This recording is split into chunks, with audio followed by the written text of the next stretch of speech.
gagawin ang mga dapat na inuuna natin. Diba, yung sarili natin. Minsan kaya tayo nawawala sa sirkulasyon kasi minsan pinapamunahan natin ang Diyos. Kaya dapat learn to wait on God.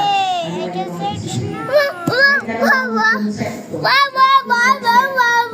dapat natin masundan upang hindi tayo magkamali ng mga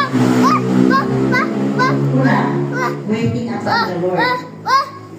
Okay, what does the Bible mean when it says to wait upon the Lord?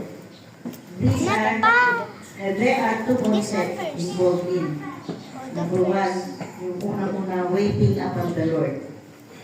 Waiting for God. Waiting for God's time. That is take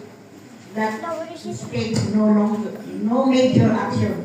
Hindi dapat natin pinapangunahan, yun yung sinasabi ko. Hindi dapat natin pinapangunahan pag naghihintay tayo. Until God show you it is time to act. Minsan kasi, pag hindi tayo makapaghintay, pangunahan na natin yung kilos natin. Pag nagkamali, sisisihin mo ang Diyos. Lord, bakit naman? Pinagpalit mo naman ito. Yun, katulad ng ginawa ni Mads, di ba? Nag-pray na siya sa pagbibiyahe. Pero may biglaan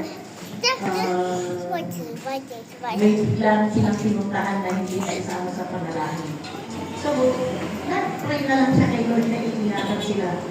Tignan mo, dahil naging maagap siya sa ginawa niya.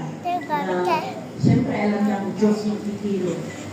Napangunahan nila yung mga pwedeng mangyari dahil sa kabanan nila yung pangunahan nila na-involve nila yung time ng Diyos para siya yung pumilos sa mga pwedeng mangyari. So, yun. Dapat talagang dinudulog natin yan sa Diyos. Ano man yung mga ginagawa natin, idulog muna natin sa Diyos. Upang hindi tayo magkamali ng desisyon. Waiting prayer. While tayo po ay naghihintay, dapat talaga tayong nananalangin kung ano man yung mga hinihintay natin. We spend time prayerfully to God.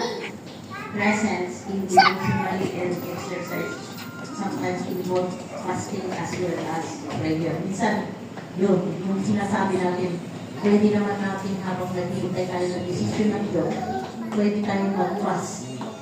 Maraming mga problema kami pinagdaanan na talaga namang pray kami ng pray, Lord. Kayo lamang ang pwedeng mag-decide kung ano yung nararapat.